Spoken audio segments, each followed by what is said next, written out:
નમસ્કાર વિદ્યાર્થી મિત્રો. आज આપણે હિન્દીમાં काव्य नंबर 3 इकाई नंबर 3 कवि रसकान की सवेय के बारे में अभ्यास करेंगे. कवि रसकान के हृदय में श्री कृष्ण के प्रति अद्भुत आकर्षण एवं श्रद्धा भावना है. रसकान के 4 सवेय नीचे दिए गए हैं, जिनमें यह भावना स्पष्ट रूप से दिखाई देती है कि कवि रसकान कृष्ण की लीला भूमि और कृष्ण की जुड़ी हुई छोटी बड़ी वस्तुओं के समीप रहने का कामना करते हैं. श्री कृष्ण के संपर्क में रहने के लिए वे अपना सर्वस्व त्यागने के लिए तत्पर है. वे व्रज में श्री कृष्ण की विभिन्न लीलाओं के जादू से अभिभूत यानी आकर्षित है और कृष्ण के प्रति गोपियों के निश्चल यानी एवं पवित्र प्रेम का भाव भरा वर्णन करते हैं. सबसे पहले मैं ये रसकान की थोड़ी बहुत परिचय के बाद ये काव्य के बारे में पठन करूँगा और पठन के बाद उसको समझने का यत्न प्रयत्न हम करेंगे. तो मैं काव्य का पठन करता हूँ. मानुष हो तो वही रसकान, बसो मिले गोकुल गांव के गौरन. जो पशु हो तो कहा बसो मेरो, चरो नित नंद की धेनु मंजारन. पाहन हो तो वही गिरी को, जो दरियो कर सत्र पुरंदर कारण. जो खग हो तो बसेरो करो, मेली कालिंदी कुल कदम की धारण. उसी प्रकार हम यहाँ पे पठन के बाद एक दूसरा काव्य का जो पंक्ति है उसके बारे में पठन करेंगे. या लकुती अरु कामरिया, पर राज तिहु पुरु को तजीदारो. आठों सिद्धि नवो निधि को सुख, नंद की धेनु चराए बिसारो. रसकान कवो इन आखिन सो, व्रज के बन बाग तड़ाग निहारो. कोटि कहू कल घोट के धाम, करिल के कुंजन ऊपर वारो. इसी प्रकार काव्य पठन के बाद काव्य को समझने का हम प्रयत्न करेंगे. फर्स्ट यानी पहली काव्य पंक्ति में कहा गया है कि कवि रसकान ये कहना चाहता है कि व्रजभूमि में वे अपने अगले जन्म में श्री कृष्ण की जन्मभूमि में जन्म लेने की कामना यानी इच्छा रखते हैं और इच्छा या कामना करते हैं. वे कहते हैं कि यदि उन्हें मनुष्य योनि में जन्म लेने का सौभाग्य मिले तो वे गोकुल में ही जन्म लें और वहाँ गांव के ग्वालों के साथ मिलकर निवास करें. साथ में पशु के रूप में यानी पशु योनि में जन्म ले या मिले तो इसमें उनका कोई वश नहीं है. तब वे केवल इतना चाहेंगे कि प्रतिदिन उन्हें नंद की गायों के बीच चरने का मौका मिले. यदि पत्थर के रूप में उसको जन्म मिले तो वो गोवर्धन पर्वत, जिस समय इंद्र के कपोक से, इंद्र के प्रकांड से, इंद्र के कारण कृष्ण ने अपने हाथ से छत्र की तरह उठा लिया था. वे कहते हैं यदि उन्हें पक्षी बनने का मौका मिले तो वे गोकुल के अन्य पक्षियों के साथ मिलजुल कर यमुना के तट पर आए हुए कदम के वृक्ष की डालियों पर बसेरा करना चाहता है.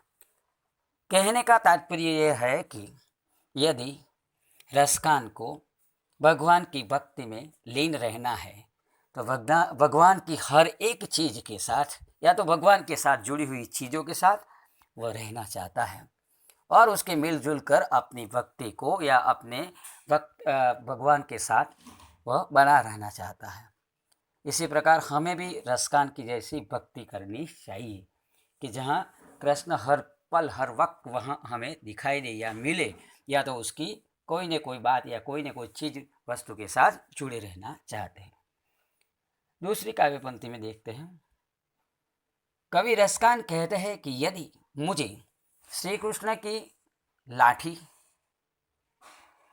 कंबल पाने का अवसर मिले तो जिन्हें लेकर वह श्री कृष्ण की गाय चराने जाया करते थे, या तो वह कंबल और वो लकुटी यानी लाठी लेकर जब कृष्ण गाय चराने जाते थे तो उनके लिए वह आकाश पाताल और मृत्युलोक तीनों लोक का राज्य भी त्याग दूं, अथवा तो ये तीनों लोक उनके सामने बिल्कुल निकम्मे हो जाते हैं.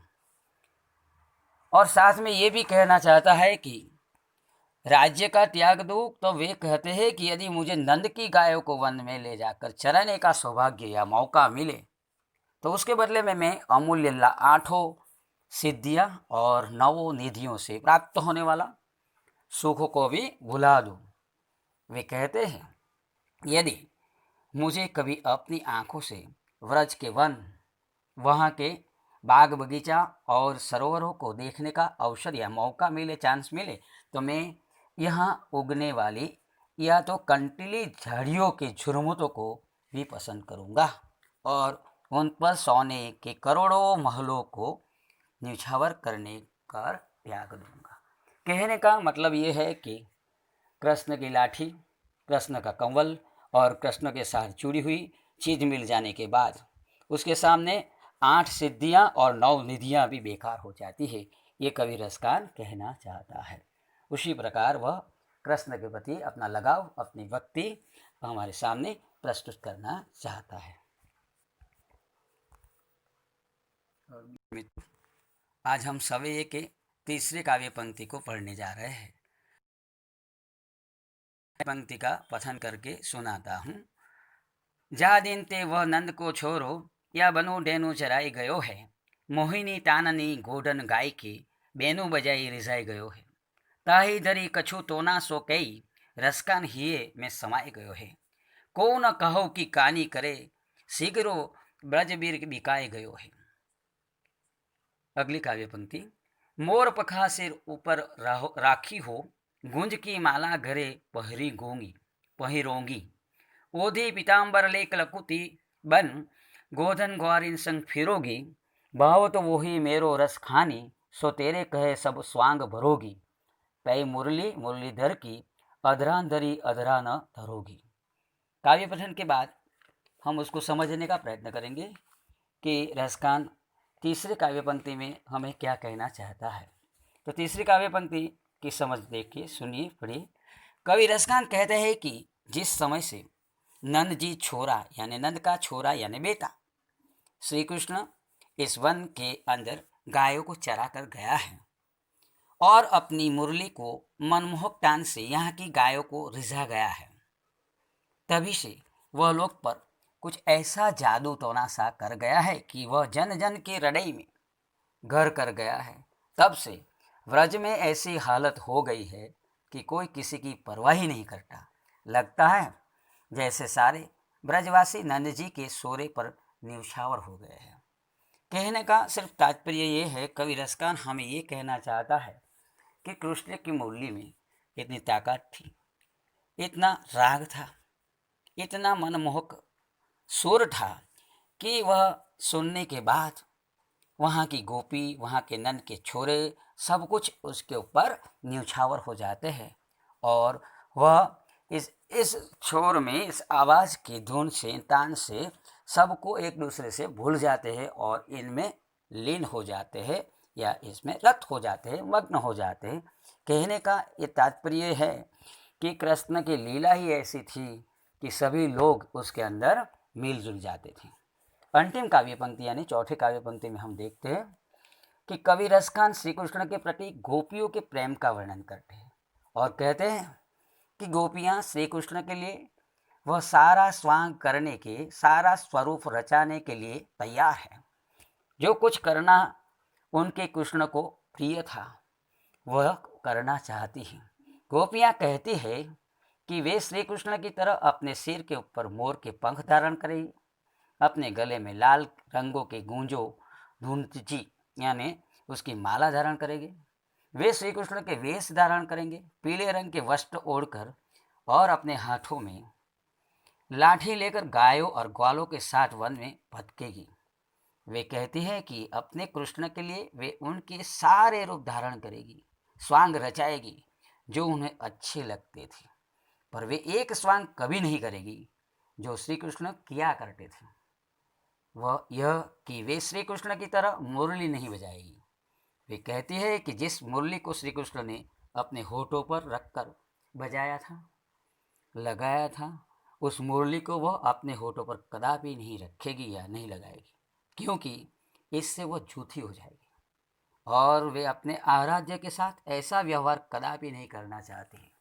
कहने का सिर्फ तात्पर्य ये है, काव्य के जरिए, काव्य पंक्ति के जरिए कवि रसकान ये कहना चाहता है कि कृष्ण की हर प्रकार का स्वांग, हर प्रकार का वेश परिधान करने के लिए गोपियाँ तैयार हैं, पर कृष्ण जब मुरली अपने होठों पे रखते हैं और बजाते हैं, उस मुरली को वो गोपियाँ अपने होठों पर नहीं रखना चाहती हैं, क्योंकि गोपियाँ उस मुरली को अपने होठों पर रखेगी तो वो झूठी हो सकती है। इसलिए वो इनमें कृष्ण की अपनी और कृष्ण के और उनके बीच का जो एक प्रकार का जो गैप है या तो उसके बीच के फासला है उसको बनाए रखना चाहती है, और अपनी भक्ति को भी वह अपने आप में एक मिसाल खड़ा करने की कोशिश करती है। और उसी प्रकार इस काव्य के जरिए कवि रसखान अपनी कृष्ण के प्रति काव्य भक्ति का एक अनन्य परिचय हमें करवाता है। वो एक मुसलमान कवि होने के कारण हमें ये अपने आप में एक अलग एक ऐसा उदाहरण पेश करना चाहता है, और वह कृष्ण भक्ति उनके लिए और हमारे लिए एक सराहनीय है। और वो एक बहुत ही एक ऐसी एक मिसाल है जो हमें एक याद दिलाती रहेगी। उसी के साथ ये काव्य समाप्त होता है, और काव्य के नीचे दिए हुए सभी स्वाध्याय के प्रश्न आपको तैयार करना है। और उसी प्रकार आपका एक बार फिर अभिवादन करता हूँ, धन्यवाद करता हूँ, और ये काव्य यहाँ पे समाप्त करता हूँ।